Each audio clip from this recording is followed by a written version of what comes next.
ప్రభునందు ప్రియమైన దేవుని సంఘమా, ఈ ఉదయకాలం మన ముందున్నటువంటి ఈ యొక్క సువార్త లేఖన భాగం మనందరికీ బాగా తెలిసినటువంటిదే. ఇది ఒక ప్రత్యేకమైనటువంటి భాగంగా మనం దీన్ని ఎంచుకోవచ్చు. యేసు ప్రభువారు తూరు సీదోను ప్రాంతాలకు వెళ్ళారు. అక్కడికి వెళ్ళినప్పుడు ఒక స్త్రీ వచ్చింది. ఆ స్త్రీ కనానీయురాలు అని వ్రాయబడి ఉంది. ఆమె రావడంతో ఏమందంటే, ప్రభువా, దావీదు కుమారుడా, నన్ను కరుణించండి, నా కుమార్తె దయ్యం పట్టి మిగులు బాధపడుతుంది అని చెప్పింది. యేసు ప్రభువారు ఏమీ రెస్పాండ్ అవ్వలేదు. ఆయన అలాగే ఉండిపోయారు. ఆమె అయితే అడుగుతూనే ఉంది. శిష్యులకు విసుగొచ్చింది. వారు అన్నారు, ప్రభువా, ఏదో చెప్పి పంపించేయండి అని అన్నారు. అయితే ప్రభువారు ఏమన్నారంటే, నేను ఇశ్రాయేలు నశించిన గొర్రెల యొద్దకే వచ్చాను అని, మరి ఎవరినెద్దకు నేను పంపబడలేదు అని ఆయన అనడం జరిగింది. అయితే ఆమె వదిలిపెట్టడం లేదు. ఆయనకు మ్రొక్కి, ప్రభువా, సహాయం చేయండి అని అడుగుతూనే ఉంది. ప్రభువారు మరలా అన్నారు, పిల్లల రొట్టెను తీసి కుక్క పిల్లలకి ఇవ్వడం అది సబబు కాదు కదా, అని యుక్తము కాదు కదా అని చెప్పారు. ఆమె అంది, నిజమే ప్రభువా, అయితే కుక్క పిల్లలు కూడా తమ యజమాని యొక్క బల్ల మీద నిలబడే రొట్టె ముక్కల కోసం ఆశపడతాయి కదా అని ఆమె అంది. ప్రభు వెంటనే అన్నారమ్మా, నీ విశ్వాసం గొప్పది. మరి నీవు కోరినట్టే నీకు అవునుగాక అని చెప్పారు. ఆ గడిలోనే ఆమె కుమార్తె స్వస్థపడింది. ఎంత చక్కగా, ఎంత ఆహ్లాదకరమైనటువంటి సంఘటనగా, సంభవంగా ఇది ఉన్నదో కదా. దీనిలో నుండి కొన్ని దేవుని యొక్క వాక్య సత్యాలను మనం గమనించడానికి ప్రయత్నం చేద్దాం. ప్రియమైనటువంటి వారలారా, యేసు ప్రభు వారి యొక్క 3.5 సంవత్సరాల పరిచర్య అంతా కూడా ఇజ్రాయేలు దేశంలోనే, యూదుల మధ్యలోనే జరిగింది. ఒకే ఒక్కసారి ఆయన ఆ యొక్క జూయిష్ టెరిటరీని, అంటే యూదా, ఇశ్రాయేలు దేశ సరిహద్దులను దాటింది ఒకే ఒక్కసారి. ఆ ఒక్కసారి ఈ సమయంలోనే తూరు సీదోను అనేటటువంటివి ఇశ్రాయేలు దేశంలో ఉన్నటువంటి ప్రదేశాలు కాదు. ఫినీషియా అని పిలిచేటటువంటి ప్రదేశంలో ఉన్నటువంటి ప్రాంతాలు అవి చాలా ప్రాముఖ్యమైనటువంటివి. ఇశ్రాయేలు దేశానికి ఉత్తరాన మధ్యధరా సముద్రం యొక్క ఆ మధ్యధరా సముద్రానికి రేవు పట్టణాలుగా ఉన్నటువంటివి ఇవి. చాలా రిచ్ సిటీస్గా అవి కొనియాడబడ్డాయి. చాలా వైభవంతో తొలతూగాయి ఒక కాలంలో. అయితే యేసు ప్రభువారు ఈ ప్రదేశానికి వెళ్తున్నారు. ఒక యూదునిగా, ఒక ఇశ్రాయేలు దేశానికి చెందినటువంటి వానిగా ఆయన ఈ ప్రదేశాలకు వెళ్ళడం అనేటటువంటిది సాధారణమైనటువంటి విషయం కాదు. కారణం ఏంటంటే, ప్రవక్తలు, ముఖ్యంగా యెషయా ప్రవక్త తన యొక్క 23వ అధ్యాయంలో, ఎహెజ్కేలు 28వ అధ్యాయంలో, ఈ ప్రవక్తల ప్రవచనాలలో మనం గమనిస్తే చాలా వ్యతిరేకంగా ఈ పట్టణాలకు వారు దేవుని యొక్క వాక్కుగా వాళ్ళు ప్రకటించడం జరిగింది. కాబట్టి నాటి నుండి యేసు ప్రభు కాలం వరకు కూడా ఈ పట్టణాలు ఎలా ఎంచబడ్డాయి అంటే, అవి దేవుని యొక్క ఉగ్రతకు పాత్రమైనటువంటి పట్టణాలు.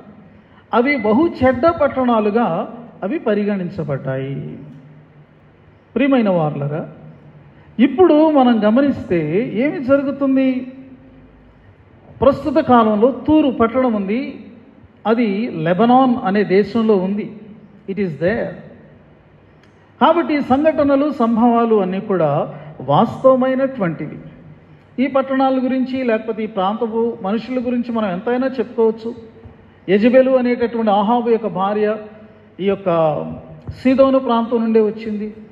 అక్కడ నుండి ఆమె బయలు దేవతను, అష్తారోతు దేవతను తీసుకుని వచ్చి విగ్రహారాధన అప్పటి వరకు లేనటువంటి ఆ యొక్క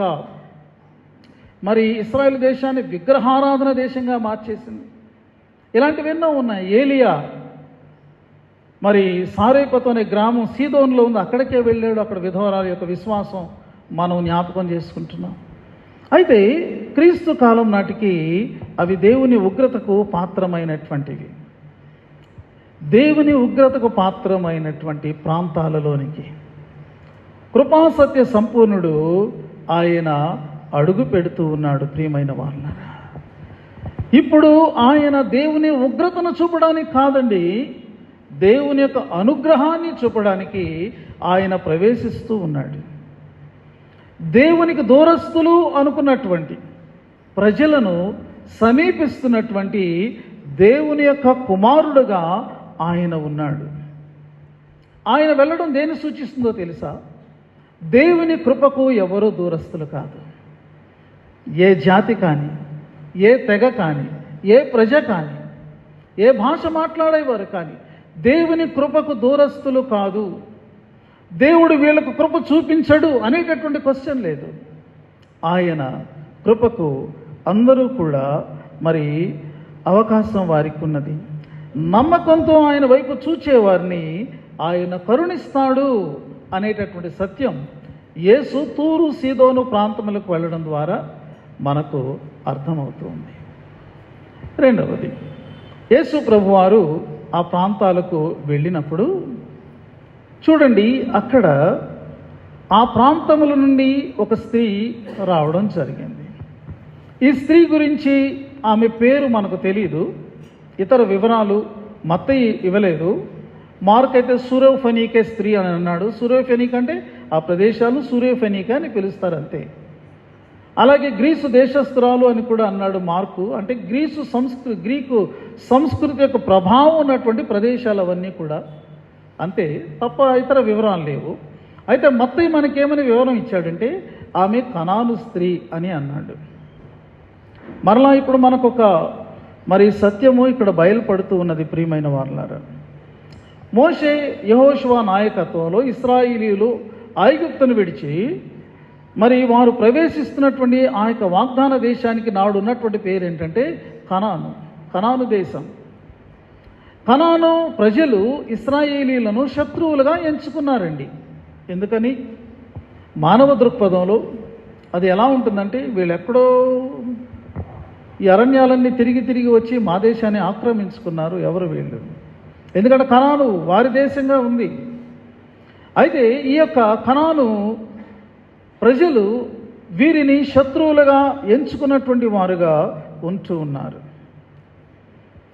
అయితే తమను శత్రువులుగా ఎంచుకునే కనానీయులంటే ఇశ్రాయేలీయులకి ఎంతో అయిష్టం, ఎంతో ఏహ్యత అక్కడ ఉన్నట్లు మనము చూస్తూ ఉన్నాము. అయితే యేసు ప్రభువారు అలాంటి తమను శత్రువులుగా ఎంచుకునేటటువంటి వారి మధ్యలోనికి, తమ ప్రజలు ఎవరినైతే ఇష్టపడరో, ఎవరంటే గిట్టదో వారి మధ్యలోనికి ఆయన ప్రవేశిస్తూ ఉన్నారు. Jesus was breaking every kind of enmity. శత్రుత్వము అనేటటువంటి బ్యారియర్ని ఆయన బ్రేక్ చేస్తున్నారు. తూరు సీదోను పట్టణాల్లోకి ప్రవేశించడం ద్వారా దేవునికి దూరస్తులు అని అనుకునేటటువంటి బ్యారియర్ని అక్కడ ఆయన బ్రేక్ చేశారు. ఇక్కడేమో శత్రువులు అనేటటువంటి బ్యారియర్ని ఆయన బ్రేక్ చేసి దాన్ని ఆ యొక్క మరి అడ్డును ఛేదించుకొని ఆయన లోపలికి ప్రవేశిస్తూ ఉన్నారు. Think about the greatness of Jesus Christ. ఆయనకే భేదాలు లేవండి. దేన్నైనా ఆయన బ్రేక్ చేస్తాడు. ఎక్కడికైనా మనుష్యులను రక్షించటానికి ఆయన వెళ్తాడు అనేటటువంటి విషయం. మన విషయంలో కూడా పౌలు ఏమంటున్నాడో తెలుసా? ఏలయనగా మనం శత్రువులమై ఉండగా ఆయన కుమారుని మరణము ద్వారా మనకు దేవునితో సమాధానాన్ని ఆయన ఏర్పాటు చేశాడు. దేవునితో సమాధానాన్ని కల్పించటానికి, శత్రుత్వాన్ని తొలగించటానికి ఈ దేవుని కుమారుడు ఆయన ఎక్కడికైనా ప్రవేశిస్తున్నాడు. రోమా 5:10 ఈ వాక్యాన్ని మనం చదువుకుంటాం. ఈ కనాను స్త్రీ వచ్చి ఏమని ఆమె మాట్లాడింది చూడండి. ఆమె నేరుగా యేసయ్య దగ్గరికి వచ్చింది. రావడమే ఆమె తన యొక్క మరి హృదయాన్ని ఆయన దగ్గర ఆమె కుమ్మరించుకుంటూ ఉంది. ఏమీ ఆలస్యం లేదు. ఆమె ఏమంది అంటే ఇందులో 3 మాటలు మనం చూడొచ్చు. ఒకటి సంబోధన. అదేంటంటే ప్రభువా, దావీదు కుమారుడా అని సంబోధించింది. In such a way she addressed Lord Jesus Christ. రెండవది ఏంటంటే ఆమె యొక్క నివేదన ఏమని చెప్పుకుందంటే నన్ను కరుణించండి అని. మూడవది ఏంటంటే తన ఆవేదన. అదేమిటి అంటే నా కుమార్తె దయ్యము పట్టి మిగుల బాధపడుచున్నది అని తన ఆవేదనను తెలియజేసింది. ఈమె మరి బాబాలు గురువుగారి దగ్గరికి వచ్చి, అయ్యా బాబా, గురువుగారు మీ దగ్గరే శక్తులు ఉన్నాయట, ఇదిగో దయ్యం రోగం పట్టింది మా అమ్మాయికి, ఇదిగో ఈ దక్షిణ పుచ్చుకుని మీకు చేతనైంది చేయండి అని అడిగినట్టుగా లేదు. ఈ లోకంలో ఇలాంటి బాబాలు గురువుల దగ్గరికి వెళ్ళేవాళ్ళు చేసేటటువంటి పని అదే. ఆమె యొక్క పరిస్థితి మనం చూస్తే ఆమె అలా వెళ్ళడం ఎలాగా ప్రభు, ఇదే ఫస్ట్ టైం కదా, they were meeting for the first time. మొట్టమొదటిసారి యేసు ప్రభు దగ్గరికి ఆమె వచ్చింది. కానీ రావడం ఇంత పెద్ద ప్రార్థన, లేకపోతే ఇంత పెద్ద కోరిక, లేకపోతే ఇంత పెద్ద ఆశ ఆమె ప్రభు ముందు పెడుతుంది అంటే ఏమిటి? వినికిడి చేత ఆమె ప్రభువుని గురించి తెలుసుకుంది. ఆయన సమాచారం ఆమెకు అందింది. అదేమిటి అంటే యేసు అనేటటువంటి ఒక ఆయన ఉన్నారు. ఆయన మేలు చేస్తూ సంచరిస్తూ ఉన్నాడు. ఆయన రోగములను బాగు చేస్తున్నాడు. దయ్యములు పట్టిన వారికి విడుదలని ఆయన ఇస్తూ ఉన్నాడు. ఆయన మనుషుల హృదయాలను ఆకర్షించేటటువంటి, కదిలించేటటువంటి బోధలు చేస్తున్నాడు. ఆయన ఎవరినైనా ప్రేమిస్తున్నాడు. ఈ సమాచారం ఆమెకు వినబడింది. వినుట వలన ఏం కలుగుద్దండి? విశ్వాసం కలుగుద్ది. ప్రభువుని డైరెక్ట్గా చూడలేదు, ప్రభు యొక్క బోధను డైరెక్ట్గా వినలేదు, ప్రభువు చేసిన ఒక అద్భుత కార్యాన్ని ఆమె తన కన్నులతో చూడలేదు. కానీ ఆమె విన్న దానితో తన హృదయంలో విశ్వాసాన్ని నింపుకొని సిద్ధంగా ఉంది. ఎంత గొప్ప సంగతి! దేవుని వాక్యాన్ని శ్రద్ధగా మనం వింటే, మనం కన్నులతో మనం అన్నిటిని మనం చూడవసరంలే, నేరుగా ఆయన నోట నుండి మనం బోధ విననవసరం లేదు. ప్రియమైనటువంటి వారులారా, the word, the gospel has the power to prepare you for the great salvation. ఆయన అనుగ్రహించేటటువంటి ఆ యొక్క గొప్ప రక్షణ, ఆ యొక్క మహిమ కార్యాన్ని అనుభవించడానికి నీ హృదయంలో నీవు భద్రపరుచుకున్న, పెంపొందించుకున్న, పదిలపరుచుకున్న విశ్వాసము కారణమవుతుంది. అది మనం ఇక్కడ చూస్తున్నాం. ఈయన ఎవరు? ఈయన ఏం చేయగలడు? ఈయన అది చేయగలడా, ఇది చేయగలడా? No enquiry. రాగానే అలాగ వెంటనే ఆయన దగ్గరికి వెళ్ళి ఆయన దగ్గర ఆమె యొక్క ప్రార్థన చేస్తూ ఉన్నది. ఆమె ఏదో సైలెంట్గా, సిగ్గుగా, మొహమాటంగా, లేకపోతే అలాంటి పక్కన ఏమన్నా అనుకుంటారేమో, అలాంటి ధోరణి లేదండి. ఇక్కడ వ్రాయబడి ఉంది, ఆమె కేకలు వేస్తూ ఉంది. She was shouting, she was crying. ఏమి తెలియజేస్తుంది ఆమె కేక అంటే? అది ఆమె పరిస్థితి యొక్క తీవ్రతను తెలియజేస్తుంది. ఈ యొక్క అవకాశాన్ని ఏమాత్రం పోగొట్టుకోకూడదు అనేటటువంటి ఆతృతను తెలియజేస్తాం. చూసారా? ఆతృత, ద డిజైర్, స్ట్రాంగ్ డిజైర్. దీన్ని నేను ఏమాత్రం కోల్పోకూడదు. నా పరిస్థితి ఇంత కఠినంగా, కష్టంగా, తీవ్రంగా ఉంది. అదంతా ఆమెకి తెలియకుండానే ఆమె గట్టిగా కేకలు వేస్తూ ఉన్నటువంటి విషయాన్ని మనం గమనించగలం. ఆమె ప్రభు విషయంలో తన హృదయంలో పదిలపరుచుకున్నటువంటి ఆ విశ్వాసం ఏంటండి? ప్రభు గురించి ఆమె ఏం తెలుసుకుంది? ప్రభువుని గురించి ఆమె ఏమని భావిస్తోంది? ఆ భావన యొక్క నమ్మకం లేకపోతే గ్రహింపు ఎంత మరి అవి పరిపక్వమైనవిగా, సరైనటువంటివిగా ఉన్నాయి. మనం చూస్తే మనకు ఆశ్చర్యం కలుగుతుంది. ఆమె ఏమని పిలిచింది ఆయన్ని? సార్ అని పిలవలా, రబ్బీ అని పిలవలా, బోధకుడా అని కూడా పిలవలా. She was calling him Lord, ప్రభువా అనేటటువంటి మాట. చాలాసార్లు ఈ మాటను మనం బైబిల్లో చదువుతాము, ప్రసంగాల్లో వింటాము. అయితే ఇక్కడ మనం గమనించినప్పుడు ప్రభువా అంటే అర్థం ఏంటి? ప్రభు అంటే అధికారము కలిగిన వాడు, the one who has the authority అయితే యేసు ప్రభువుకున్నటువంటి అథారిటీ ఏంటి? యేసు ప్రభువుకున్నటువంటి అథారిటీ ఏంటి అంటే అది మానవాతీతమైనటువంటి అధికారం. ఏ మానవుడు చూపలేని అధికారాన్ని ఆయన మాత్రమే చూపగలడు. He can exercise his authority even in the realms where human authority has no place. Lord అని అప్పుడు ఆ కాలంలో ఎవరిని పిలిచేవాళ్ళు అంటే కైసర్ని మాత్రం పిలిచేవాళ్ళు. సీజర్ ఈజ్ ద లార్డ్, కురియస్ సీజర్ అనేవాళ్ళు. అంటే ఆయన మనుషుల మీద, దేశాల మీద, లేకపోతే ఈ యొక్క సైన్యాల మీద, వీటి మీద అధికారం కలిగి ఉన్నటువంటి వాడు కాబట్టి ఆయన సర్వాధికారిగా ఫీల్ అయ్యేవాడు. ప్రజలు కూడా అలాగే అనుకునేవాళ్ళు. కానీ యేసు యొక్క అధికారం ఇలాంటి చక్రవర్తులు కానీ భూమి మీద పుట్టినటువంటి ఏ మనిషి కూడా చూపలేనటువంటి లోకాలలో తన అధికారాన్ని చూపించగలడు. ఆమె ఏమని అడిగిందండి? అయ్యా నాకు కొంచెం భూమి కావాలి, లేకపోతే నాకు కొంచెం డబ్బు కావాలి, లేకపోతే నాకు కొంచెం అని అడగలా. నా కుమార్తె దయ్యము పట్టి మిగులు బాధపడుచున్నది అంటే అర్థం ఏంటి? ఈ యొక్క ప్రభువుకు ఉన్నటువంటి అధికారం ఏంటంటే దయ్యముల మీద కూడా అధికారం ఉన్నది. He has the power over the spirit world. మనకు కనబడినటువంటి అదృశ్యమైనటువంటి ఆత్మల లోకం ఉంది. ఇదిగో దురాత్మల సమూహాలు ఉన్నాయి, దయ్యములు ఉన్నాయి.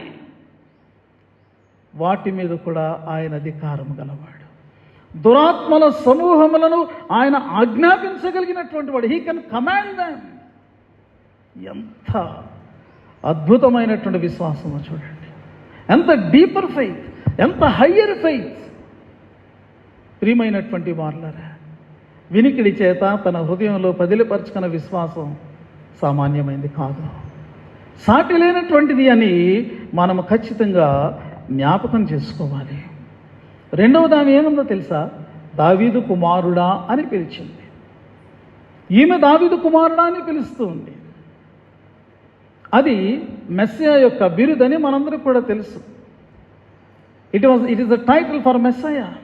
తరతరాలుగా యూదులు మెస్సయా కొరకు ఎదురు చూస్తున్నప్పుడు ఆయనను దావీదు కుమారుడని వాళ్ళు భావించారు.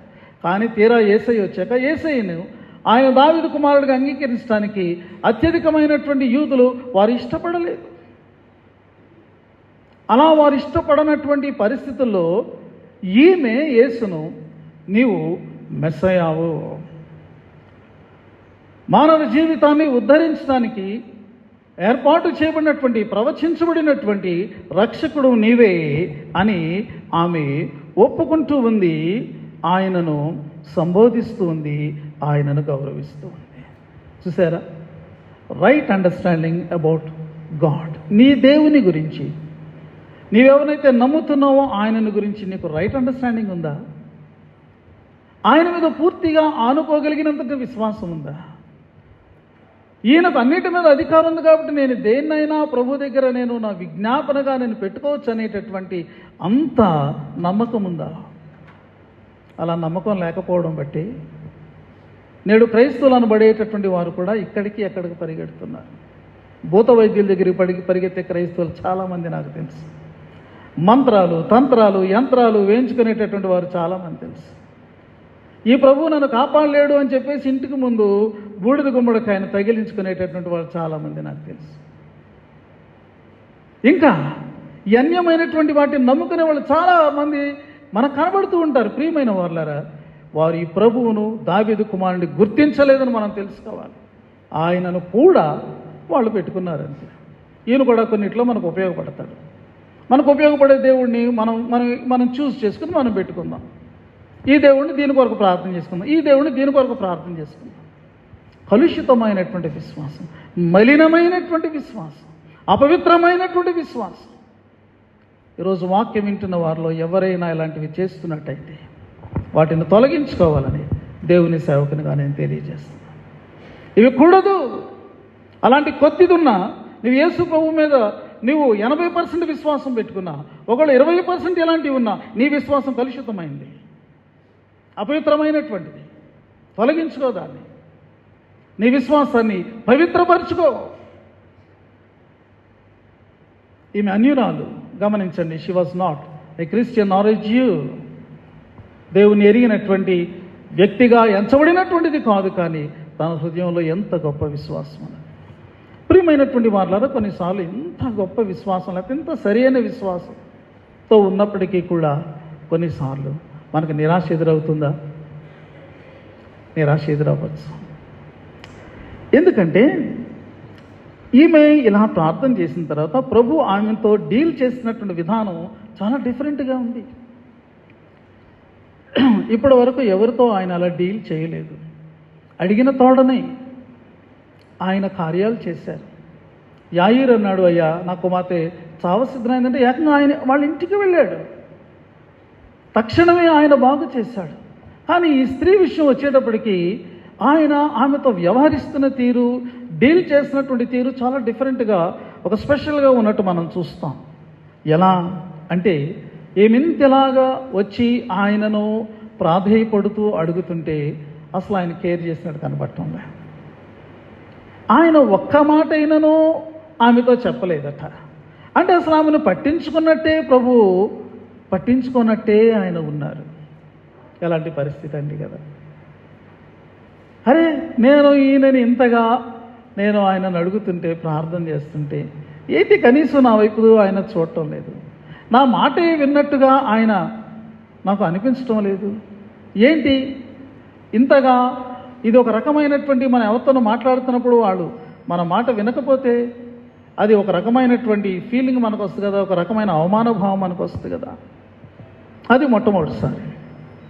రెండవది ఏమిటి అంటే ఆమె కేకలు వేస్తుంది. శిష్యులు అన్నారు, ప్రభు ఏదో ఒకటి చెప్పి ఏదో ఒకటి చేసి పంపించేయని అంటున్నారు. అంటే ప్రభువారు ఇప్పుడన్నా మరి ఆయన సరైన విధానంలో స్పందించారా అంటే, నేను ఇశ్రాయేలు ఇంటి వారే నశించిన గొర్రెలు కానీ ఎవరి ఎదుకు రాలేదంటారు. దాని అర్థం ఏంటంటే నేను నీ కోసం రాలేదని ఇండైరెక్ట్గా చెప్పినట్టు కదండి. నిరాశ. సరే అయిపోయింది.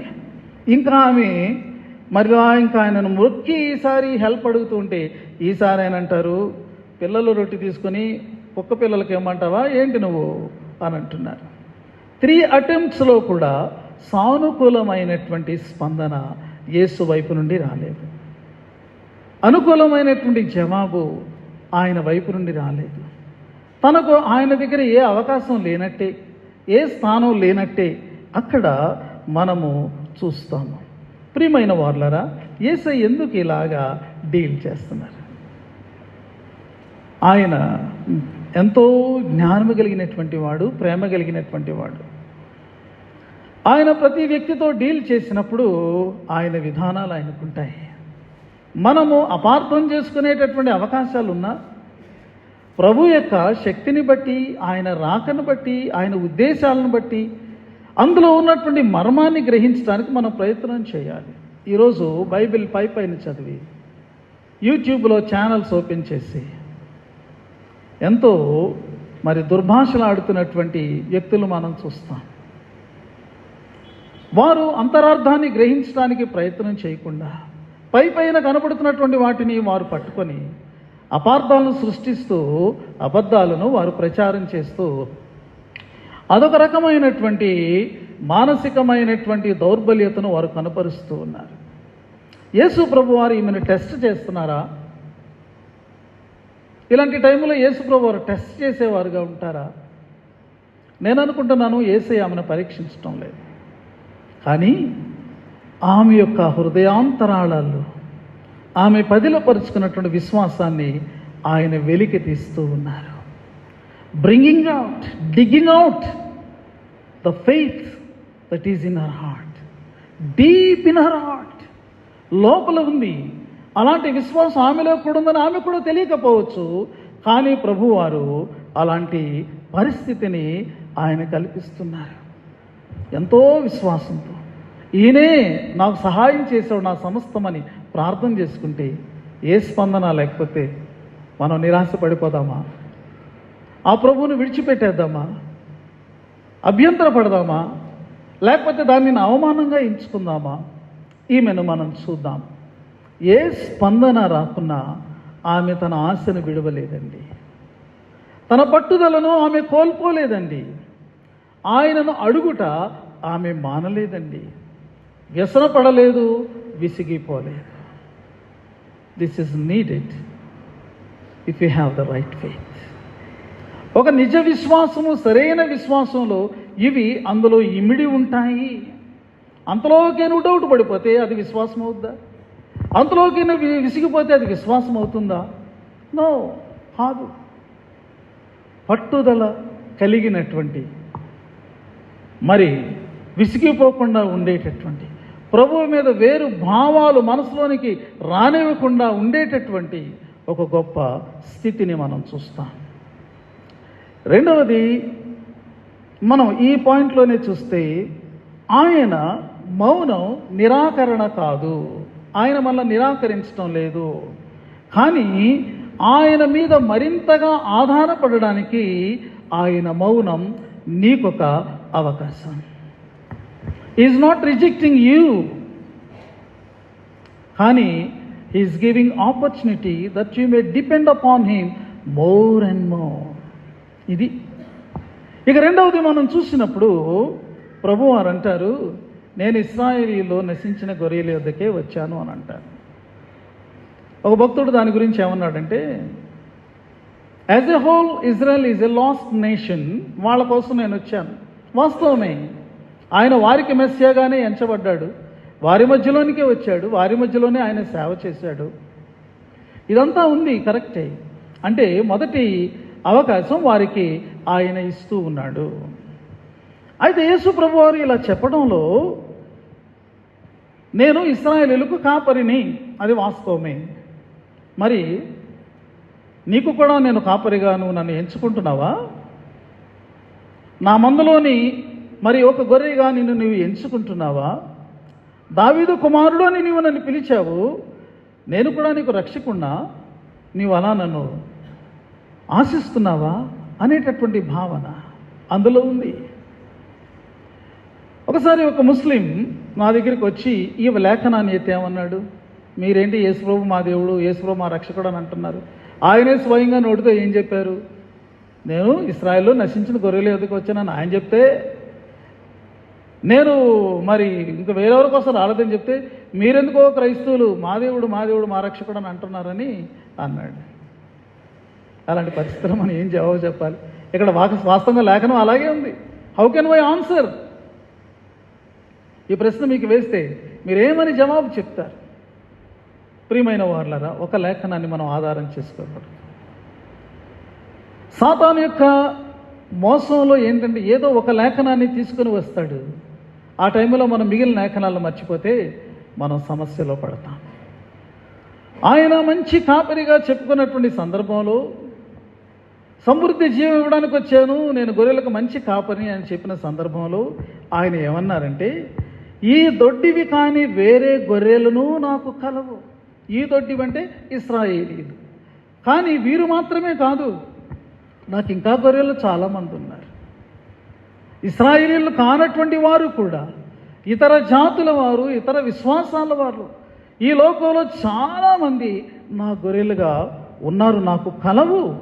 వాటిని కూడా నేను తోడుకుని రావలేను, అవి నా స్వరము వినను, అప్పుడు మంద ఒక్కటియు గొర్రెల కాపరి ఒక్కడును అగును. యోహాను 10:6లో వ్రాయబడి 10:16లో వ్రాయబడి ఉన్నది. అసలు ఆయన తూరు సీదోను ప్రాంతాలకు ఎందుకు వచ్చాడు అనుకుంటున్నారు? తూరు సీదోను ప్రాంతాల్లో ఈ యొక్క సంఘటన తప్ప, ఈ సందర్భం తప్ప మరొకటి మనకు కనిపించదు. ఈ ఒక్కటే. ఆయన తూరు సీదోను ప్రాంతాలకు ఎందుకు వచ్చాడు? ఆ దొడ్డివి కానీ వేరే గొర్రెలను వెతుకుతూ ఆ కాపరి అక్కడి వరకు వెళ్ళాడు. అదండి సంగతి. He was in search of his sheep, last sheep. తప్పిపోయి దేవునికి దూరంగా ఉండి కాపరి లేనటువంటి గొర్రెల వల్లే విసిగిపోయినటువంటి వారు ఇంకా ఇదిగో ఈ యొక్క దొడ్డే బయట చాలామంది ఉన్నారు. నేను వారి కొరకు కూడా వచ్చాను అని చెప్పడానికి ఆయన ఈ సుదూర ప్రాంతానికి వచ్చినట్లు మనము చూస్తాం. మత్తయి సువార్తికుడు దీన్ని వ్రాస్తున్నాడు. మత్తయి యూదులను ఉద్దేశించి రాశాడు కదా. మత్తయి ఏం రాస్తాడంటే, ఇదిగో యేసు ఫస్ట్ మీ కొరకు వచ్చారు యూదులు, దీన్ని గమనించండి అంటూ, మీ కొరకు మాత్రమే కాదు, ఫస్ట్ మీ కొరకు వచ్చాడు, కానీ ఆయన ఇతరుల కొరకు కూడా వచ్చాడు అని తెలియచేస్తున్నాడు. మనకు డైరెక్ట్ స్క్రిప్చర్ ఒకటి ఉంది.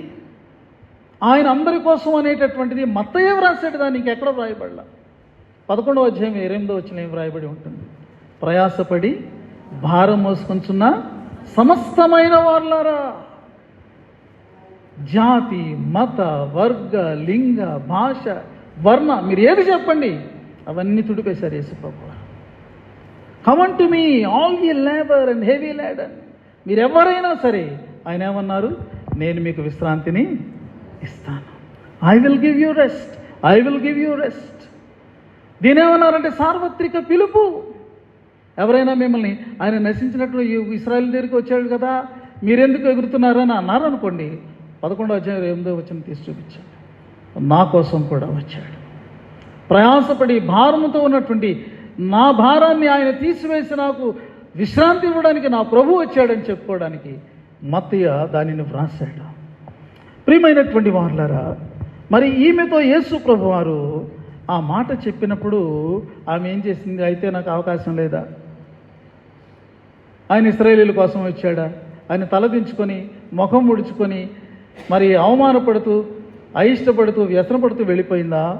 లేదండి. ఆయనకు మ్రొక్కి ప్రభువా సహాయించి. నాకేమనిపిస్తుందంటే మ్రొక్కుట అనేటటువంటిది, మ్రొక్కడం అనేటటువంటి దానికి ఇంగ్లీష్లో ఏం వ్రాయబడింది అంటే వర్షిప్ అని వ్రాయబడి ఉంది. వర్షిప్ అంటే ఏంటండి? ఆరాధన కదా. ఆరాధన ఎవరికి చేస్తారు? ఓన్లీ దేవునికే కదా. ఆయనే ఆరాధనకు పాత్రుడు అయినటువంటి వాడు. ఒకవేళ మనుషుల మీద అమితమైన ఇష్టమైపోయింది అనుకోండి, కొన్నిసార్లు మనం మనుషులు దేవుళ్ళకి చేస్తాం అనుకోండి, మనకున్నటువంటి మానవ బుద్ధులు, అది వేరే విషయం. కానీ ఆరాధన అనేటటువంటి దానికి పాత్రుడు ఒకరే, సృష్టికర్త కదా. ఆయనే మనం సృజించినవాడు. యేసు ప్రభువుకు ఆమె మ్రొక్కింది అంటే, ఒకవేళ యూదులకు నీవు కాపరివై ఉండొచ్చు, కానీ నాకు నీవు దేవుడు. నేను సహాయం కోసం ఎవరివైపు తిరగలను, ఎవరివైపు చూడగలను? నాకు దేవుడువైన నీవు తప్ప ఎవరు ఉన్నారు అనే భావాన్ని ఆమె అక్కడ వ్యక్తీకరిస్తుంది అనేటటువంటి సత్యం మనకిక్కడ కనబడుతుంది. యేసు ప్రభువారు ఆమెతో ఇప్పుడు అన్నారు, పిల్లల రొట్టె తీసి కుక్క పిల్లలకు వేయడం యుక్తము కాదు అని అన్నారు. అంటే ఇప్పుడు కూడా యేసు ప్రభువారు ఒక డిస్కరేజింగ్గానే మాట్లాడుతున్నట్లుగా ఉన్నారు. గమనించండి, యేసు ప్రభువారు ఒక ప్రయత్నంలో ఉన్నారనే విషయాన్ని మనం మర్చిపోకూడదు. It is not that he is discouraging her. ఆయన మాటలు మనకు అలా అనిపించవచ్చు, కానీ ఆయన ఉద్దేశంలో చాలా గొప్ప ఉద్దేశం ఉన్నట్లు మనం చూస్తాము. యూదులు అన్యజనుల్ని కుక్కలు అని భావించుకునేవారు. ఎందుకంటే వాళ్ళు దేవునికి దూరంగా ఉంటారు, వారికి ధర్మశాస్త్రం లేదు, వారి జీవితాలన్నీ అపవిత్రంగా ఉంటాయి. కాబట్టి వారు అలాగా భావించుకునేటటువంటి వారు. కానీ ఇక్కడ పదజాలాన్ని మనం జాగ్రత్తగా గమనిద్దాం. యేసు ప్రభు వారు ఆమెతో మాట్లాడినప్పుడు ఏమన్నారంటే, పిల్లల రొట్టె తీసుకొని కుక్క పిల్లలకు వేయట. ఆయన కుక్క అన్నారా, కుక్క పిల్లలు అన్నారా? ఈ రెండింటికి ఏమైనా డిఫరెన్స్ ఉందా? కుక్కకే కదండి కుక్క పిల్లలు పుట్టేది కదా, మన లాజిక్స్ అలా ఉంటాయి.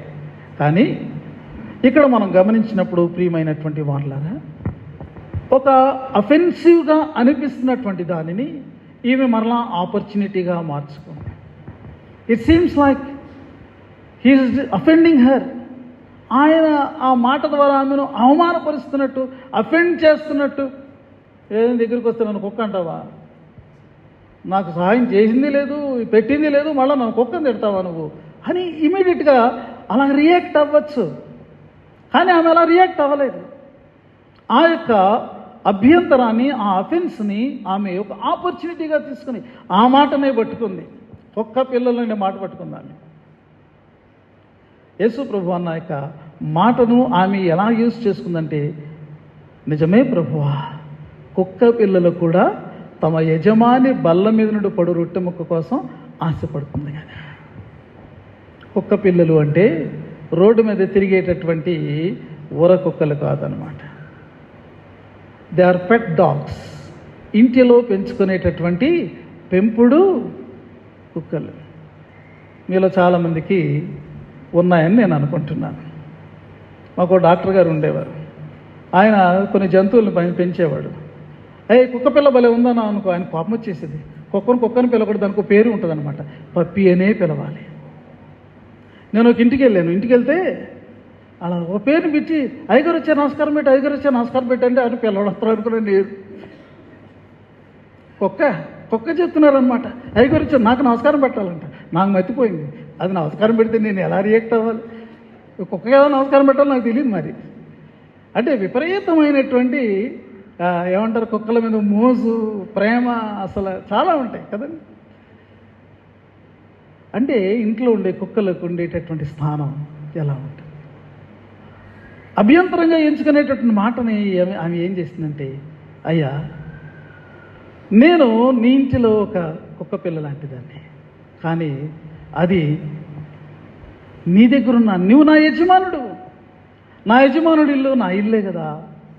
నేను ఎక్కడున్నాను ఇప్పుడు? నా ఇంటిలోనే కదా ఉన్నాను. ఒక ఇంటిలో ఉండేటటువంటి ఒక జీవిగా నేను ఎవరి వైపు చూడగలను? నాకు ఆకలి అయితే, నాకు అవసరం ఏర్పడితే నేను ఎవరి వైపు చూడగలను? నీ వైపే కదయ్యా. అసలు ఇలాంటి స్పందనను ఎవరైనా కొట్టేయగలరండి? ఇలాగ రెస్పాండ్ అయితే అసలు దానిని కొట్టివేయడం సాధ్యమేనా? ఆమె ఎంత చక్కగా, ఎంత జ్ఞానయుక్తంగా, ఎంత వివేకంగా ఆమె తన యొక్క అక్కరను తీర్చుకోవడానికి తన విశ్వాసాన్ని కనపరుస్తుందో చూసారా? నేను కుక్క పిల్లనే, కానీ నేను నీ కుక్క పిల్లని అంటుందన్నమాట. She is owning herself to Jesus. నేను నీకు చెందిన దానను, నేను నీ దానను ప్రభువా అని అంటుంది. మనకు కీర్తన గుర్తు వస్తుంది, మహోన్నతిని చాటున నివసించేవాడు, సర్వశక్తిని నీడను విశ్రమించేవాడు. మహోన్నతుని యొక్క నివాసాన్ని తన నివాసంగా చెప్పుకుంటూ ఆ సర్వశక్తిని యొక్క నీడను ఆమె క్లెయిమ్ చేస్తూ ఉంది. Now she is claiming her right. తన హక్కును ఆమె ఇప్పుడు ఆయన ముందు కోరుకుంటుంది. ఓకే, నేను ఎవరినైనా, కానీ నీ ఇంట్లో ఉన్నదాన్ని, నీ దాన్ని, నీవు నా యజమానుడివి, అట్లీస్ట్ నేను ఆ మాత్రం ఆశించకూడదా? There is a demand. Even though she is very humble, lowly, చాలా దీన మనసుతో ఉంది, తను తాను తగ్గించుకుంది, అభ్యంతరానికి తావివ్వకుండా ఉంది. అదే సమయంలో తన హక్కును ఆమె క్లెయిమ్ చేస్తూ ఉన్నట్టు మనము గమనిస్తూ ఉన్నాం. ప్రియమైనటువంటి వారలారా, ప్రభు యొక్క పరిధిలోనికి, ఆయన యొక్క నీడలోనికి వస్తూ నీవు నా యజమానుడివి, నేను నీ దానను అని ఆమె తెలియచేసుకుంటుంది. ప్రియమైన వారలారా, యేసు ప్రభు వారు ఇప్పటివరకు చేస్తున్నటువంటి ప్రయత్నం ఏంటో తెలుసా? లోతులలో, హృదయపు లోతులలో, అంధకారం, ఆ యొక్క మరి అంతరంగం యొక్క లోతులలో ఉన్నటువంటి ఈ యొక్క భావాన్ని ఆమె మాటలలో పలికించాలని, వినాలని, సాక్ష్యరూపకంగా దాన్ని తెలియచేయాలని, ఆమెలో నుండి అట్టి విశ్వాసాన్ని వెలికి తీసుకొని రావాలని, తాను క్రీస్తుకు చెందిన దానని, ప్రతి విషయంలో తాను ఆయన మీదనే ఆధారపడుచున్నానని ఆమె ప్రకటించాలని ఆయన ప్రయత్నం నిండుగా ఫలించింది. ప్రియమైన వాళ్ళరా, యేసు ప్రభువారిని మనం చూస్తే ఆయన ఇప్పుడు ఆమెను ఎంచుతున్నటువంటి విషయం ఏంటంటే, ఆమెను కుక్కగా ఎంచలేదు, కుక్క పిల్లగా ఎంచలేదు, ఆమె విలువ కలిగినటువంటి దేవుని యొక్క కుమార్తెగా ఆయన ఎంచారు. ఆయన ఇప్పుడు ఆమెని, ఇప్పటివరకు కూడా ఆమెను ఏమి సంబోధించలేదండి, ఏమి అనలా, కానీ ఇప్పుడే ఉన్నారంటే అమ్మా అని పిలుస్తున్నారు. The same word Jesus used to Mary.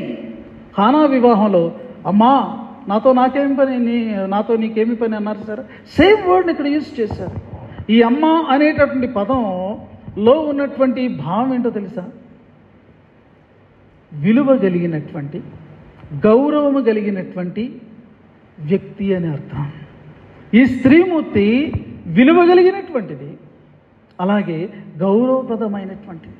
వీటిని కలగలిసి ఆయన పిలుస్తూ ఉన్నటువంటి మాట అమ్మా. ఎంత విలువనిచ్చారండి. ఒక పిల్ల అని మాట్లాడిన మాట ఆమెను ఇన్సల్ట్ చేయడానికి కాదు, అది ఇప్పుడు ఆయన తుడిచిపెట్టేస్తున్నారు అన్నమాట. తుడిచిపెట్టి అమ్మా అని అంటున్నారు. ఇప్పుడు ఆయన బల్ల నుంచి పడి కింద పడుతున్నట్టు రొట్టె తునక కాదు,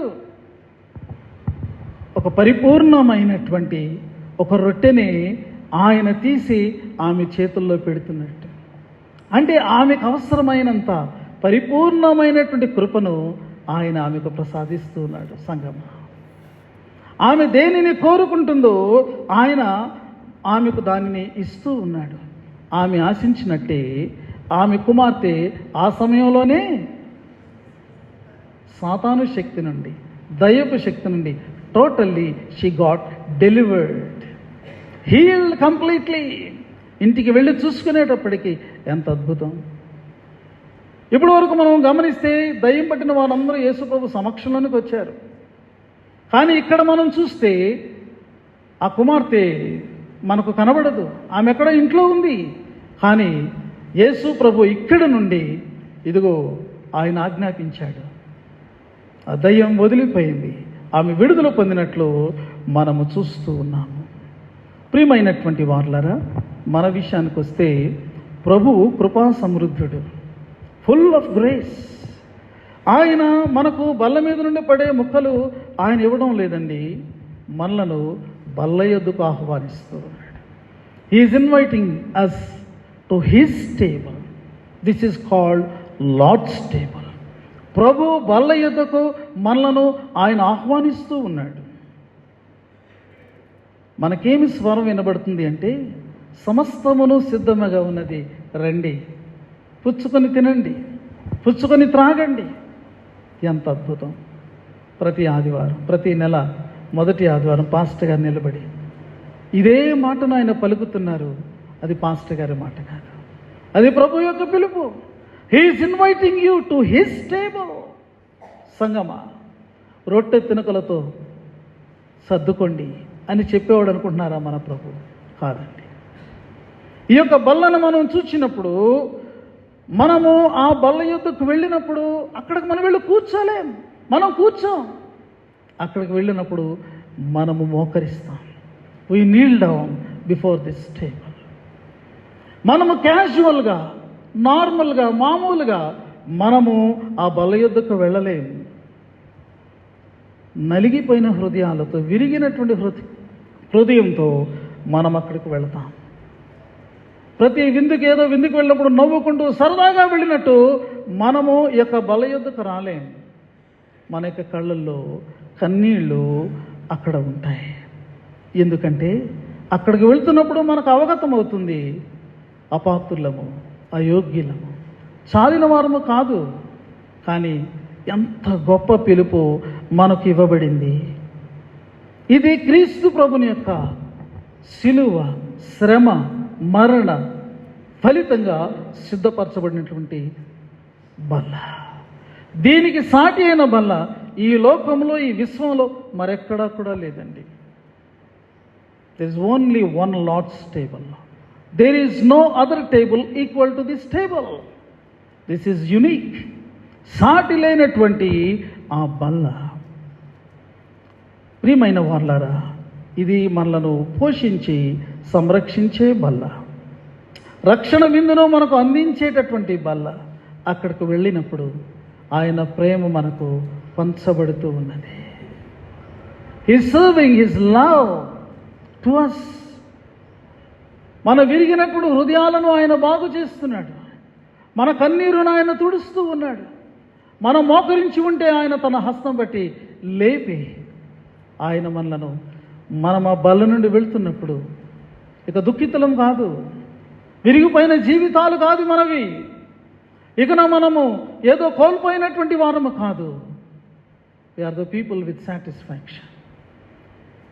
తృప్తిపరచబడినటువంటి వారము, నింపబడినటువంటి వారము, ఆనందముతో వెనుదిరిగేటటువంటి వారంగా మనం ఉంటూ ఉన్నాం.